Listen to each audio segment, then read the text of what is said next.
There's a drone that's been floating around, not literally, but it's been sitting on a few tables tonight, and that's the Hexo Plus. Now this is a really exciting drone, and one of the best things about it, in my mind, is the story about how it came to be and the people behind it. And tonight we've got Etienne, who's going to be talking about that. Thanks very much, Etienne. Hello.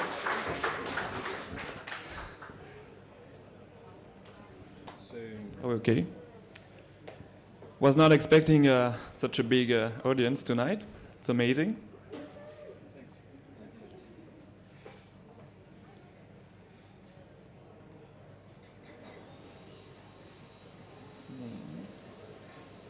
That's not me. That's me.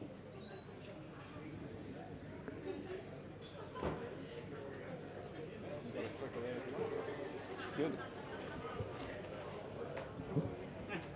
All right. So, hello everybody. Thanks for being here. It's really amazing to see that much people coming to hear my story. So, I'm Etienne. I'm the founder of Sogilis Australia. It's a branch of a kicking-ass French developer company. So we are basically a bunch of passionate software developers working in many range of technologies. And tonight I'm here to speak about the Hexo Plus project. So Hexo Plus is the little blue fellow here. So it's, in a nutshell, it's the first autonomous flying camera. Yeah, this one. Nice one. Makes more noise, in fact. But and so yeah, it allows you to capture and produce amazing footage of your outdoor adventures hands-free. So tonight I'm not here to sell you a drone. I will just give you an inside view of the project and how a very young startup came from an idea to being now one of the most effective drone company in the world. All right, let's go. So, yeah, it works. So not unlike a lot of great ideas of our world, everything started around a beer, more than a beer. But so the action took place in Grenoble, France. It's the capital of the Alps, and also a very dynamic technological place in France.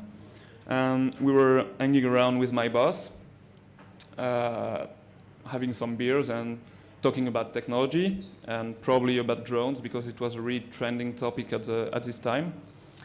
And I don't know how it started because I don't remember very well this moment.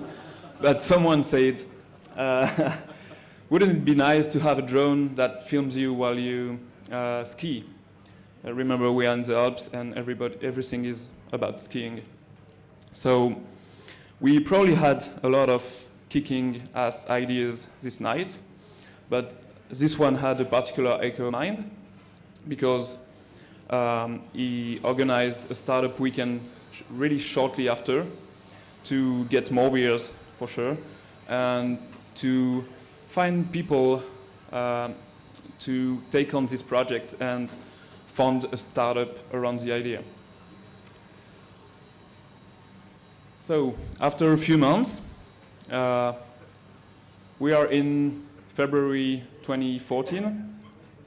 There are now 7 co-founders. That's a big team. So Sogilis, my company, is a part of the co-founders as the first investor. We have a product manager who is CEO right now of the startup. So the startup is created. We have marketing experts, videasts, also a random guy who was there at the right time and moment. And true story. And also this guy, I don't know if you know about him, but is Xavier Delerue. He's a former world champion snowboarder, pro snowboarder, and has no video producing company. So he mostly produces video of himself doing crazy things in the mountain. But it works very well. And he will act as an ambassador for the product. He has 95,000 likes on his Facebook page. So it's a good audience to launch a product, for example. And also he will be our perfect extreme beta tester. So with this fellowship, we are now ready to take a step further. And the next step, according to those guys, is to validate the market and to put the idea in front of people. And what is the best way to do that? It's to start a Kickstarter campaign. So that's the next step. Okay, a few months later again, we're in June. Everything is set up to launch a Kickstarter campaign. They made a round of user acquisition through a landing page, and they had 5,000 subscriptions in 2 weeks. So that's the first good sign. They made a perfect bullshit fake video, like it's the way to do on Kickstarter, which shows the concept and gives everybody the envy to get the drone. And they also have a team of really motivated people to answer the backers 24/7 all along the Kickstarter campaign.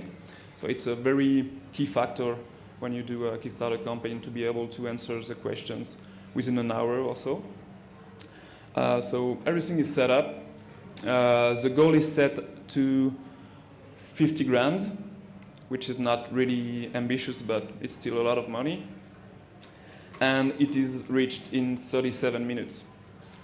So I think it was a world record at this time. Maybe not much, but yeah.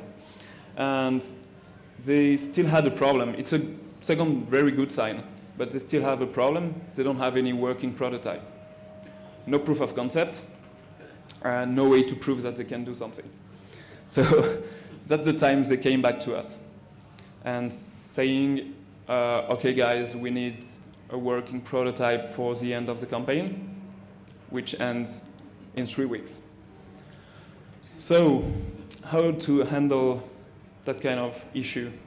I like to say that if you lock everybody in a huge house in the middle of nowhere with a barbecue, a swimming pool, and enough alcohol, you can achieve anything. And that's what we did. So we were just locked in a really big house in the middle of the mountains, and we worked together really 24/7 for the 3 weeks to go to the point where we can prove something to our backers, and so we can go to the end of the campaign without unbacking guys. So we had 2 main goals. The first one was to show a physical prototype that looks like the drone shown in the video. So we made some prototypes with 3D printing. That was the first one. If you ask yourself if it can fly, the answer is no. I think the record was 5 seconds of flight. But then we got a step further, and here is the proof that it can fly. And this is the second prototype, so it's still 3D printed. Pretty good looking, but still too heavy to make a viable drone. And the second goal was to validate and prove that we can track moving subject, and film it. So we used other platforms like this 3DR Iris, and we tweaked the software until we had something satisfying. And so we worked a lot, night and days. We had a lot of crash. We had to repair tens of drones and go back on the field to test. But we succeeded. So we closed the campaign at $1.3 million. And that was the beginning of the real quest. Because that's a good sign, and that's pretty cool to have $1.3 million to start your project, for sure. But the real work starts at this point, because you need to deliver 2,500 units to your backers within 1 year. So I won't speak a lot about all the production process, because I don't know a lot about that. But I just want you to imagine what is it to set up all the production planning, all the product design, all the electronic boards design, and produce everything like that, supplier chain, supplier management, everything for a very young startup. The startup was created, it has 3 months or something, so you have to do everything. But yeah, I close this, and I will speak about the software, because that's what I know. So software speaking, we had to develop 2 main applications. So the embedded application, Autopilot, embedded on the drone, and the mobile application to control the drone. So I will first speak about the embedded software. At this point of the project, you have 2 strategies. You can start from scratch, which is the developer solution, because from a developer point of view, it's perfect. You can use your language, your process, you build your architecture, you have the complete control of the code. But the problem is you are entering a tunnel, and you don't really know where you will get out of this tunnel. So it's really risky. The second solution we had to choose, unfortunately, was to start from an existing solution and improve it step by step, bricks by bricks, until we get the quality we want and the features we want. So the good thing with this is you have a working product all along the project. So you can always ship something. The problem is it's a real pain in the ass, because it's not your code, it's not your conventions, and there's no chance that you'll be happy with the code. And especially with Hardcopter. So probably you had some of you had any experience with this, with Hardcopter.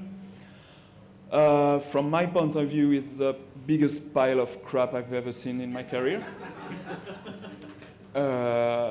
And looking at it, browsing this code, for me, considering my background, is like a massive kick in the balls, you know? Like, that hurts bad. You know, it's really, really. So I'll give you some insight. It's made of 2 layers.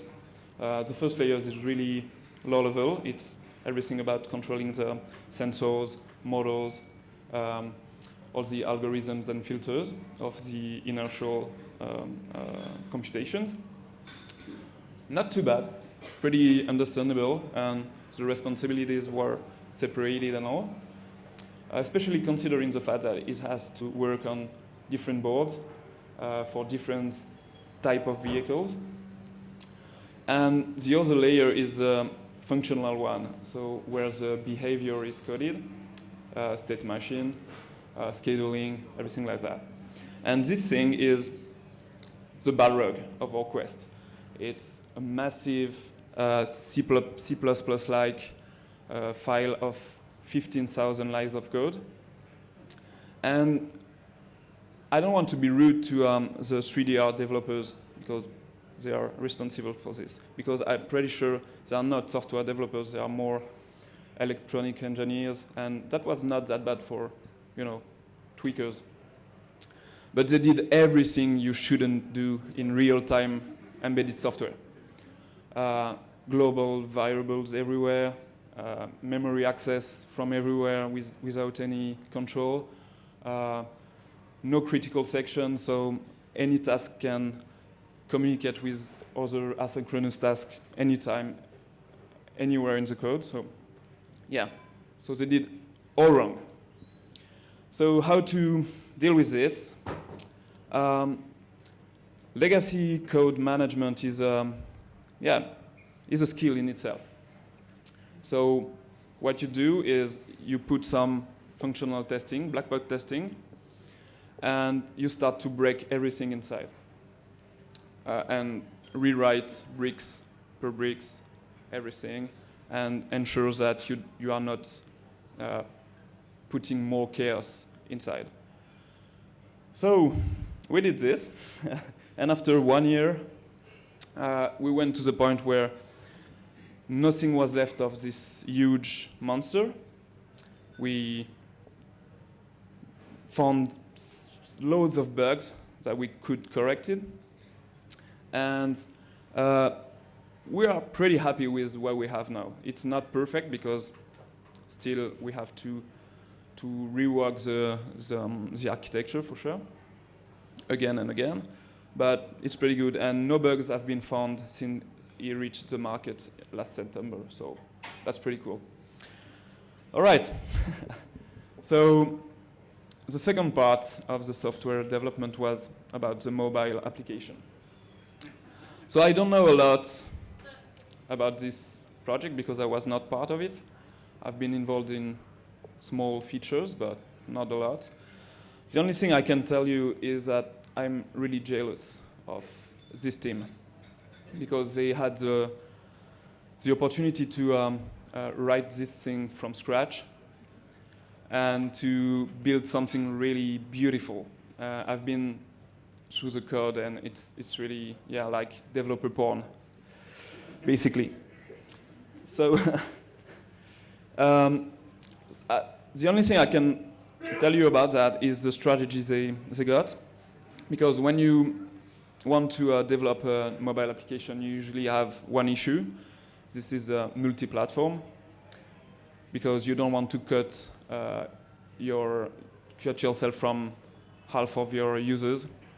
So you need to develop one for iOS and one other for Android. And the choice that has been made is pretty cool.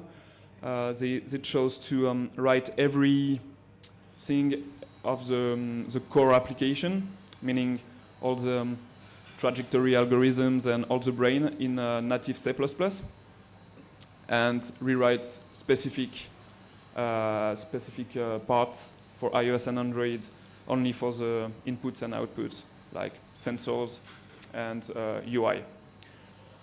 One of the other very interesting parts that could be a presentation in itself is UX and UI design, because it's a new kind of project, a new way to control your drone. So it was surely interesting. I don't know anything about that, but we can do a presentation on this subject. And if you want to know more, you have to go see Laurie here, who was part of the team. And so really proud of this one as well. All right. So we are really proud of what we've done in that time. It was only 18 months. Yeah, we were late of 6 months. But it's pretty standard for Kickstarter project. And this is the first drone project on Kickstarter that actually shipped to the backers. So that's pretty cool as well. And now we have thousands of units in the nature and thousands of users. And we start to get some footage from them. And we are very happy to see how they use it, because it was designed for extreme sport. But we can see that, you can use it for getting footage of your outdoor time with your family, your friends. Could your thing be hiking like this, or, acrobacy in the mountains? Why not? Chilling out. mountain biking. They are all embedded video screenshots. Yeah, it's bike cross, I think. By the way, this is Grenoble. Extreme hiking, or even paragliding.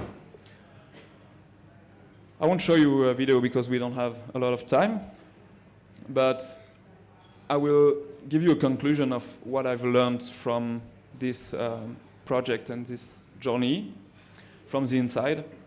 I think one of the key factors, and probably the key factor of the success of this project, is that they never went cheap.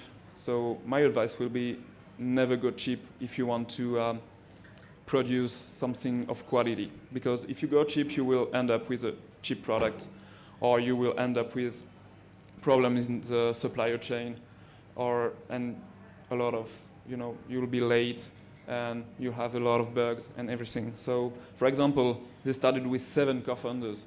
They could have, be greedy and say, no, that's my idea, so I will be the only founder. But they shared to have this ambassador, marketing guys, beta testers, and everybody on board. They used our skills, Sogilis, as a top software developing company. We are not cheap at all, but we do quality stuff. So it's not cheap in the beginning, but in the end, it's cheaper. Same thing with the suppliers. The drone is built in France, so they chose local suppliers to have control on the production and things, and also top skilled collaborators, like for higher internal hiring, or even with consultants for everything they didn't know about. So yeah, that would be my conclusion. Never go cheap. Thank you.